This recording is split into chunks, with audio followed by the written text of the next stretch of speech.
छोटी भाभी। ट्रेन में सफर गुजरता रहा। पेड़ पौधे, खेत और घर सब तेजी से पीछे की ओर भाग रहे थे, और मेरा मन भी मेरे बचपन की ओर भाग रहा था। शेखर भैया, मैं और अतुल, जिसे प्यार से मैं अज्जू कहती, अपने माँ बाबूजी के साथ लखनऊ में रहते थे। बाबूजी आईटीआई में बड़े बाबू थे और माँ एक घरेलू महिला थी। हमारा पुश्तैनी घर भी था लखनऊ में। बाबूजी की कमाई तो ज्यादा नहीं थी, लेकिन प्रेम बेहिसाब था। तीनों भाई बहन संग संग खेलते बड़े हो रहे थे। बहुत मुसीबतों से गुजर कर बाबूजी और माँ ने हम तीनों भाई बहन को पढ़ाया लिखाया था। और एक समय ऐसा भी आया कि शेखर भैया की नौकरी बैंक में लग गई। अच्छी नौकरी थी, रिश्ते भी बड़े बड़े घरों से आने लगे। सब देख सुन के नम्रता भाभी का परिवार पसंद आ गया सबको। भाभी भी देखने में सुंदर और पढ़ी लिखी थी, जल्दी शादी हो गई। मायका दौलतमंद था, भाभी को खूब दहेज मिला। साथ में भाभी का सामान भी एक से बढ़कर एक था। भाभी के गहने इतने सुंदर सुंदर, और कपड़े मेकअप का सामान देख मेरी आंखें फटी की फटी ही रह जाती। उम्र भी ऐसी ही थी कि स्वतः मन आकर्षित हो जाता।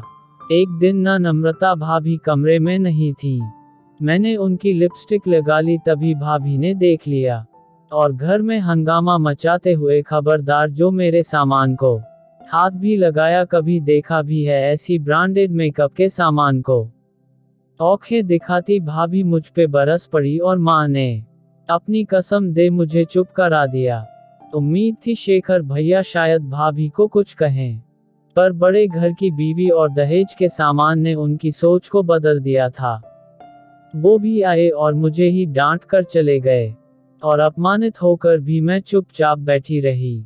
और घर में आने वाले समय को शायद बाबूजी ने समझ लिया था, और जल्दी ही मेरी शादी सौरभ से हो गई। ससुराल ऐसा मिला जहां पहले से ही मेरी सासू माँ ने हर रंग हर ब्रांड के मेकअप और कपड़ों से मेरा कमरा सजा दिया था।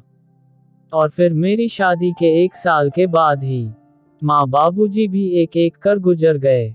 शेखर भैया तो भाभी के पल्लू से पहले ही बंध गए थे, और भाभी ने भी मुझसे कोई संबंध रखना उचित नहीं समझा। मेरा मायका अब मेरे लिए खत्म हो चुका था। फिर भी हर तीज त्योहारों में मायके के यादों का दर्द उठता, और स्वतः दब भी जाता। कुछ सालों बाद अतुल की नौकरी भी लग गई, और अपने साथ काम करने वाली एक लड़की से उसने कोर्ट से शादी भी कर लिया। अज्जू करता भी क्या, कोई बड़ा था भी नहीं जो उसे घोड़ी चढ़ाता। एक झटके में ट्रेन रुकी, खिड़की से झांक कर देखा तो अज्जू नजर ही नहीं आ रहा था। दिल घबरा उठा, मुंबई जैसे शहर में अज्जू नहीं आया लेने तो क्या करूंगी। मैं अभी सोच ही रही थी कि आवाज आई, दीदी। पलट के देखा तो अज्जू था, मेरा भाई। कितना बड़ा हो गया रे तू, अज्जू कह। गले लग गए हम दोनों भाई बहन, आंखें आंसुओं में डूब गईं हम दोनों की। चलो दीदी। सामान उठा, हम घर की ओर चल दिए। घर पहुंचे तो दरवाजा सोनम ने खोला, मेरे अज्जू की पत्नी। रेशमी सूट, बड़ी बड़ी आंखें और मुस्कुराता चेहरा। झट से मेरे पैर छू गले लग गई, जैसे कई वर्षों से जानती हो। मैंने अज्जू को देखा तो वो भी मुस्कुरा रहा था। सफर कैसा था दीदी? बढ़िया था सोनम, कोई परेशानी नहीं हुई। और फिर मैं नहा धोकर आई तो खाना तैयार था। देखो दीदी, सब कुछ तुम्हारी पसंद का बना है आज। ये देखो राजमा भी बनाया है सोनम ने, याद है माँ बनाया करती थी, और आप चुपके कितना खा जाती थी। अज्जू बड़ी ही उत्साह से बोलता जा रहा था।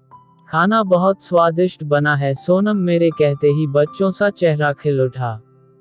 मैं 3 दिन रही वहां, और तीनों दिन मेरे छोटे भाई भाभी ने मुझे सिर आंखों पे बिठा के रखा। थोड़ा अजीब भी लगे, आदत ही नहीं थी मायके के ठाट और मायके के लाड लगवाने की।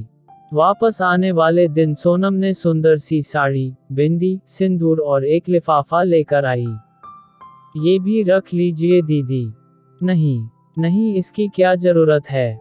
सोनम, क्यों नहीं दीदी, अगर मांझी होती तो आपको देती ना। फिर भी आप मना करती क्या? ये तो आपका हक है, तो हक से लीजिए दीदी। अपनी छोटी भाभी के मुंह से ये सब सुन आंखें बरस पड़ी। सच कहा सोनम, ये तो मेरा हक है, जरूर लूंगी। और दोनों नंद भाभी गले लग रो पड़ी। हमें देख अज्जू की आंखें भी भर आई। मुझे पता है दीदी, इतनी बार बुलाने पर भी आप क्यों नहीं आती थी। लेकिन दीदी, सारी भाभियां एक सी नहीं होती। आपका मायका हमेशा बना रहेगा, ये मेरा वादा है। अपने भाई भाभी को ढेरों आशीर्वाद और प्यार दे। मैं आ गई वापस अपने ससुराल। अगली छुट्टियों में फिर वापस आने की सोच मैं वहां से चल दी, क्योंकि मेरी छोटी भाभी ने आज मेरा मायका जो लौटा दिया था। आज की कहानी में बस इतना ही। तो दोस्तों, कल फिर मिलते हैं एक और नई कहानी के साथ। कहानी सुनने के लिए आपको बहुत बहुत धन्यवाद।